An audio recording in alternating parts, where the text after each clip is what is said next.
Bonjour à toutes et à tous, c'est Infinity14. On se retrouve pour une nouvelle vidéo en ce 12 février 2019 pour parler tout simplement. Pour parler tout simplement de Entei. Alors Entei, qu'est-ce que c'est? Entei, c'est un Pokémon de type feu de la 3ème génération, il fait partie des fauves légendaires. C'est un Pokémon bien, mais il est vachement concurrencé par Arcanin, qui est tout simplement... certes, Arcanin a un peu moins d'attaque, mais ils sont joués de la même manière. Alors certains vont dire, ah oui, et pourquoi? On va en voir après au niveau des sets.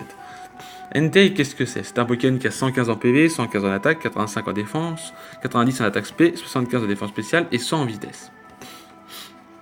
Voilà. Bon. Il a un petit peu plus d'attaque qu'Arcanin et un petit peu plus de vitesse que Arcanin a 95 en vitesse et il a 100 en attaque, je crois. Ou 105. Donc voilà. Mais ils sont joués de la même manière, mais je vous montrerai les sets pourquoi.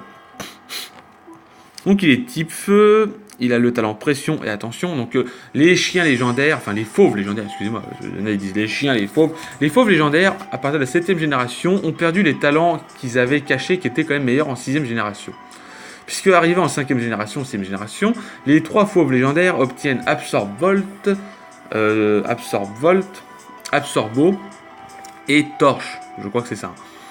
Donc les mêmes talents que les évolutions. D'ailleurs, c'est pour ça qu'on dit que les chiens légendaires sont des évolutions, mais transformés via OO, puisque OO est le phénix et il peut redonner vie. Et du coup, il a transformé ces Pokémon-là en bêtes légendaires, en fauves légendaires.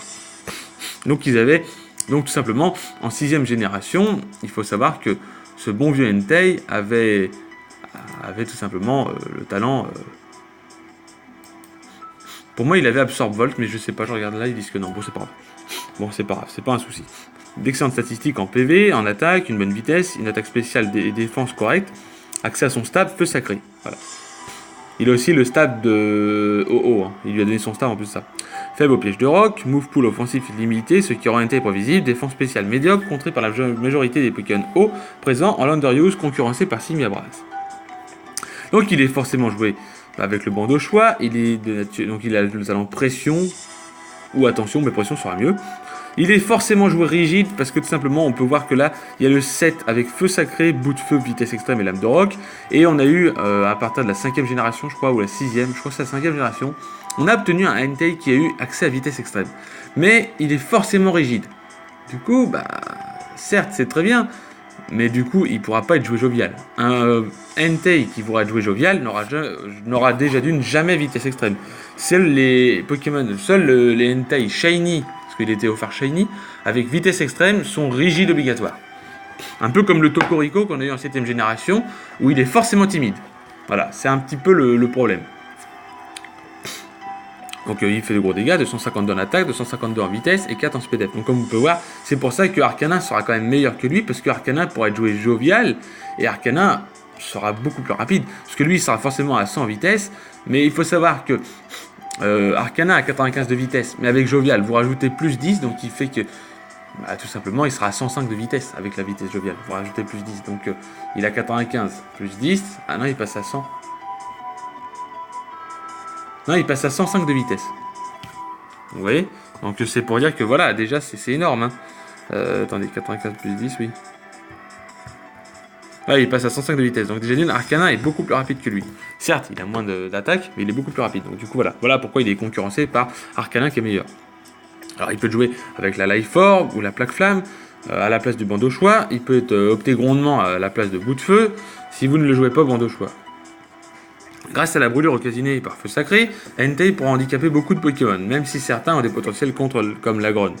Entei étant bloqué sur une attaque à cause du bandeau choix, il sera facile pour l'adversaire de ramener un dernier contre lui, comme Suicune, qui est son meilleur allié comme son pire ennemi, ou l'Agrone, ou encore Flagados.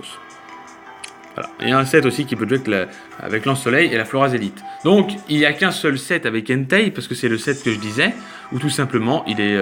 de nature forcément rigide, et il est joué comme ça. Donc voilà pourquoi il n'y a pas d'autre set. Donc on peut le jouer avec Latias qui peut retirer les Entry Hazard parce qu'il a accès à Anti-Brume. Voilà. Entei, en plus de ça particulièrement, qui peut aider Entei dans son rôle de sweeper. Ce dernier peut en contrepartie se débarrasser des Pokémon acier, glace ou encore insectes qui gênent Latias. Mega Sprint peut diminuer certaines menaces Entei comme les types eau comme Suicune ou Mamambo, mais également amener son partenaire sur le terrain grâce à Change Éclair, Volt Switch Ce dernier peut en contrepartie s'appliquer des Pokémon plantes qui empêchent les Sprint Mega de passer. Voilà, parce que les Sprint Mega est souvent joué lance-flamme ou surchauffe, mais Entei aura le stab derrière qui pourra faire de gros dégâts avec Feu Sacré. Et il y a tout simplement Suicune, qui est un de mes Pokémon préférés, mais aussi de Miss Pikachu 320 qui adore Suicune, et on parlera de Suicune dans la semaine. Donc Entei peut éliminer les Pokémon plantes qui empêchent le placement de Suicune. Ce dernier peut en contrepartie éliminer les Pokémon roche, sol dangereux pour Entei.